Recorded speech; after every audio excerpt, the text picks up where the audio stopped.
Hi, welcome to this video. You can create custom stickers from your photos by long pressing the main subject in the Photos app. Right, so let's say this photo. I'm gonna hold this.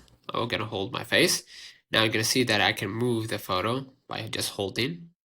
Right, now use the other finger, go back to your screen, go ahead to the messages, right, and then just drop the sticker.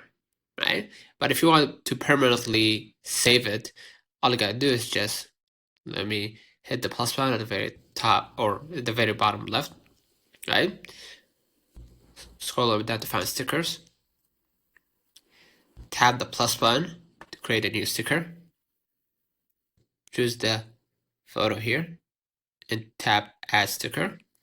And now it's saved. So you can now permanently use it. Consider liking this video, subscribing, it really helps with the channel. Till next time.